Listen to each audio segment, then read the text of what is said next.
आप सभी को नवरात्रि की ढेर सारी शुभकामनाएं। माँ दुर्गा की स्तुति का सर्वश्रेष्ठ साधन श्री दुर्गा सप्तशती पाठ है।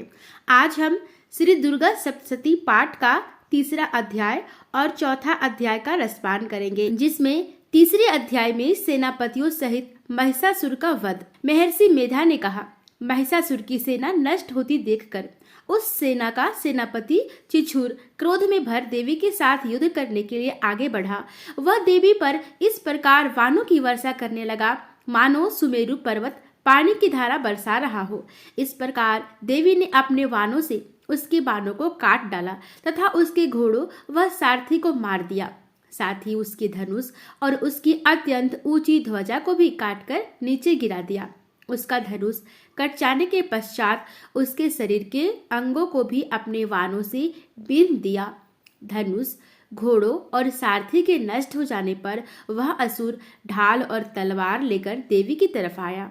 उसने अपनी तीक्ष्ण धार वाली तलवार से देवी की सिंह के मस्तक पर प्रहार किया और बड़े वेग से देवी की बायु भुजा पर वार किया, किंतु देवी की बायु भुजा को छूते ही उस दैत्य की तलवार टूटकर दो टुकड़े हो गई। इससे दैत्य ने क्रोध में भरकर शूल हाथ में लिया और उसे भद्रकाली देवी की ओर फेंका।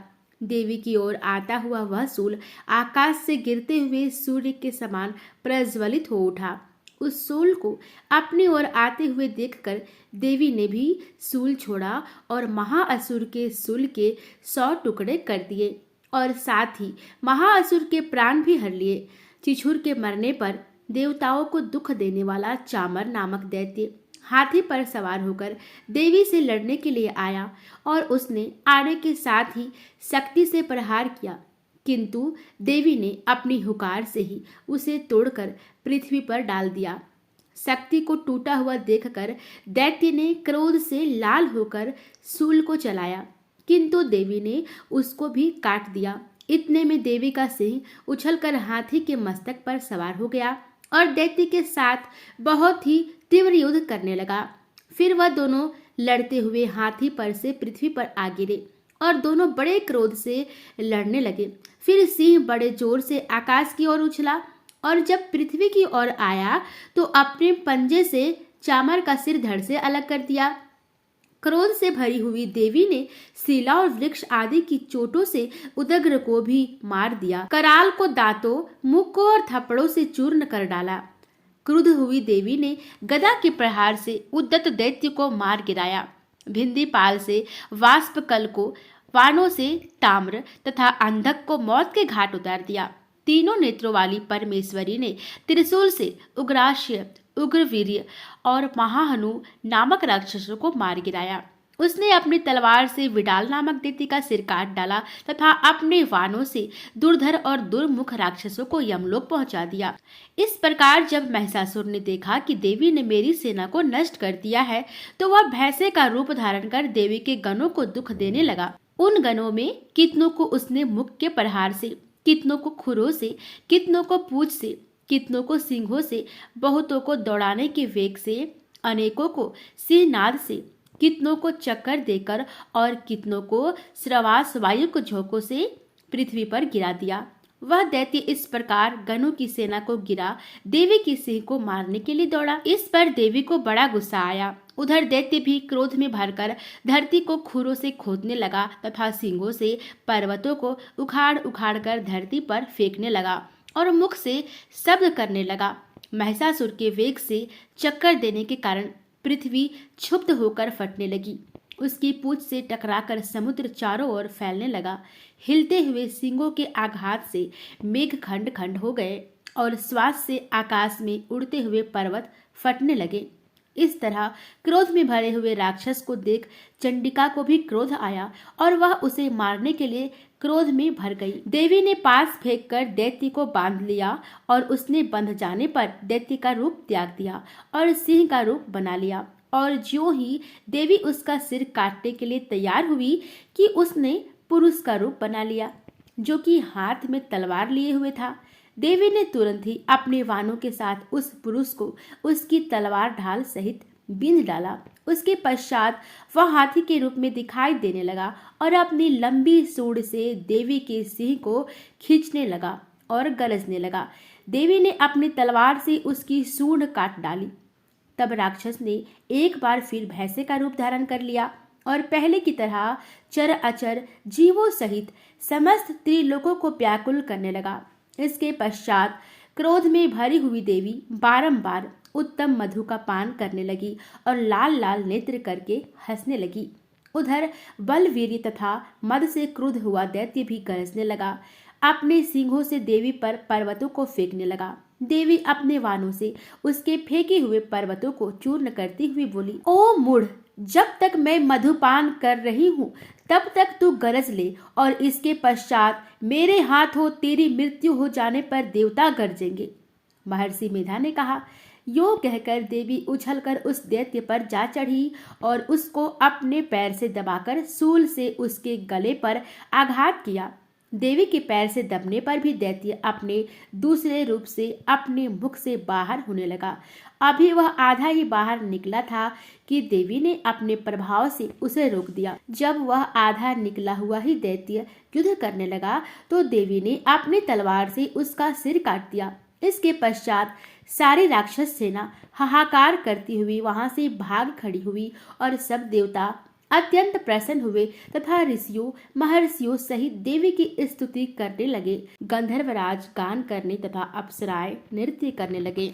तीसरा अध्याय समाप्त हुआ। अब हम चौथा अध्याय सुनेंगे जिसमें इंद्रादि देवताओं द्वारा देवी की स्तुति की गई है। महर्षि मेधा बोले, देवी ने जब पराक्रमी दुरात्मा महिषासुर को मार गिराया और असुरों की सेना को मार दिया तब इंद्रादि समस्त देवता अपने सिर तथा शरीर को झुकाकर भगवती की स्तुति करने लगे। जिस देवी ने अपनी शक्ति से यह जगत व्याप्त किया है और जो संपूर्ण देवताओं तथा महर्षियों की पूजनीय है, उस अंबिका को हम भक्ति पूर्वक नमस्कार करते हैं। वह हम सबका कल्याण करे। जिस अतुल प्रभाव और बल का वर्णन भगवान विष्णु, शंकर और ब्रह्मा जी भी नहीं कर सके, वही चंडिका देवी इस संपूर्ण जगत का पालन करे और अशुभ भय का नाश करे।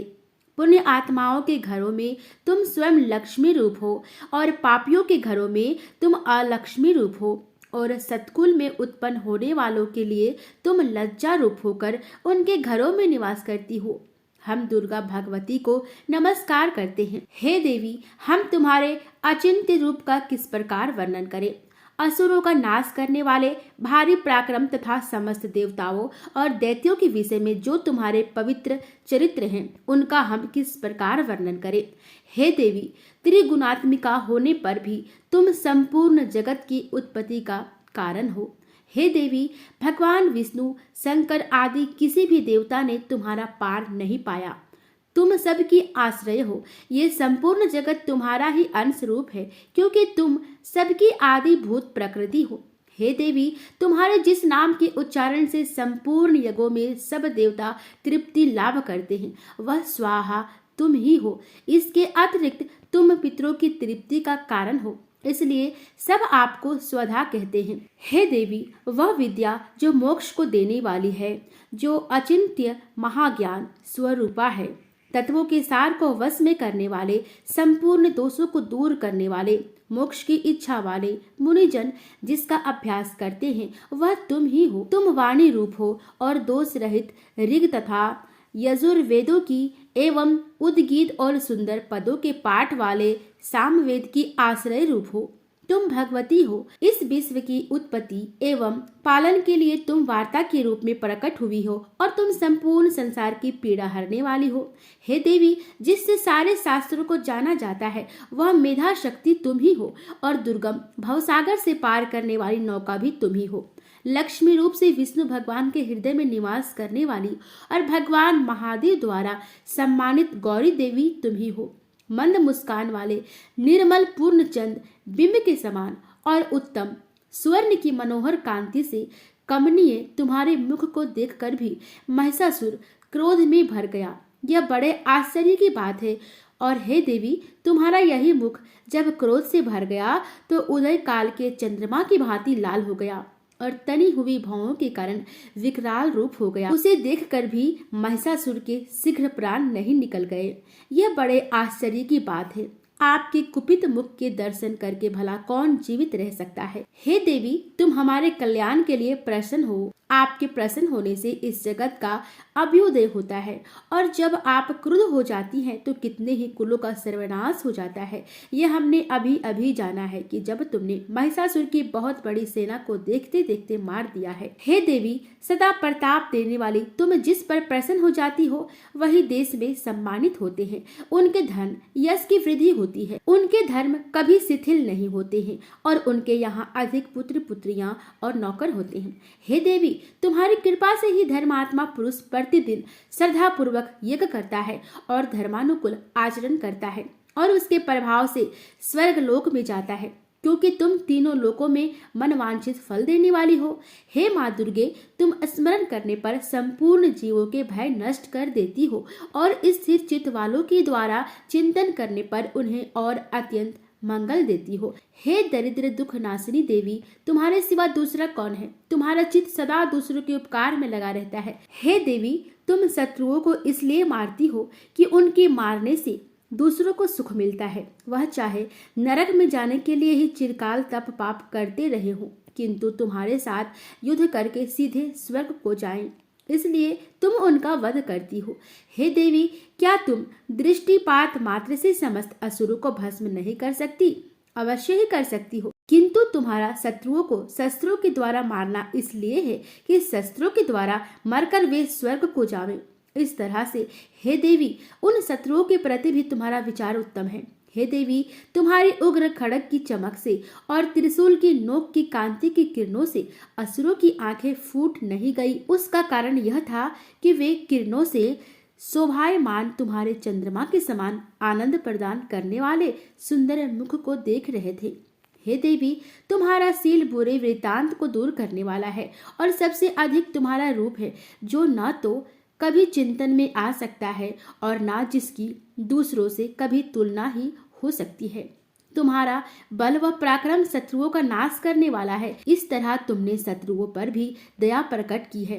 हे देवी, तुम्हारे बल की किसके साथ बराबरी की जा सकती है, तथा शत्रुओं को भय देने वाला इतना सुंदर रूप भी और किसका है। हृदय में कृपा और युद्ध में निष्ठुरता, ये दोनों बातें तीनों लोकों में केवल तुम्ही में देखने में आई है। हे माता, युद्ध भूमि में शत्रुओं को मारकर तुमने उन्हें स्वर्ग लोक में पहुंचाया है। इस तरह तीनों लोकों की तुमने रक्षा की है, तथा उन उन्मत्त असुरों से जो हमें भय था उसको भी तुमने दूर किया है। तुमको हमारा नमस्कार है। हे देवी, तुम शूल तथा खड़ग से हमारी रक्षा करो, तथा घंटे की ध्वनि और धनुष की टंकोर से भी हमारी रक्षा करो। हे चंडिके, आप अपने शूल को घुमाकर पूर्व पश्चिम उत्तर तथा दक्षिण दिशा में हमारी रक्षा करो। तीनों लोकों में जो तुम्हारे सौम्य रूप हैं तथा घोर रूप हैं, उनसे हमारी रक्षा करो, तथा इस पृथ्वी की रक्षा करो। हे अंबिके, आपके कर पल्लवों में जो खड़ग शूल और गदा आदि शस्त्र शोभा पा रहे हैं, उनसे हमारी रक्षा करो। महर्षि बोले कि इस प्रकार जब सब देवताओं ने जगत माता भगवती की स्तुति की और नंदवन के पुष्प तथा गंध अनुलेपों द्वारा उनका पूजन किया, और फिर सबने मिलकर जब सुगंधित व दिव्य धूपों द्वारा उनको सुगंधित निवेदन की, तब देवी ने प्रसन्न होकर कहा, हे देवताओं, तुम सब मुझसे मनवांछित वर मांगो। देवता बोले, हे भगवती, तुमने हमारा सब कुछ कार्य कर दिया। अब हमारे लिए कुछ भी मांगना बाकी नहीं रहा, क्योंकि तुमने हमारे शत्रु महिषासुर को मार डाला है। हे महेश्वरी, तुम इस पर भी यदि हमें कोई वर देना चाहती हो तो बस इतना वर दो कि जब जब हम आपका स्मरण करें तब तब आप हमारी विपत्तियों को हरण करने के लिए हमें दर्शन दिया करो। हे अंबिके, जो कोई भी तुम्हारी स्तुति करे तुम उनको वित्त समृद्धि और वैभव देने के साथ ही उनके धन और स्त्री आदि संपत्ति बढ़ावे और सदा हम पर प्रसन्न रहे। महर्षि बोले, हे राजन, देवताओं ने जब जगत के लिए तथा अपने लिए इस प्रकार प्रश्न किया तो बस तथास्तु कहकर देवी अंतर ध्यान हो गई। हे भूप, जिस प्रकार तीनों लोकों का हित चाहने वाली यह भगवती देवताओं के शरीर से उत्पन्न हुई थी, वह सारा वृतांत मैंने तुझसे कह दिया और इसके पश्चात दुष्ट असुरों तथा शुभ निशुभ का वध करने और सब लोगों की रक्षा करने के लिए जिस प्रकार गौरी देवी के शरीर से उत्पन्न हुई थी वह सारा वृतांत मैं यथावत वर्णन करता हूँ। चौथा अध्याय भी समाप्त हुआ। आगे की अध्याय सुनने के लिए हमारे चैनल को सब्सक्राइब करें और हमारे चैनल से जुड़े रहें। धन्यवाद।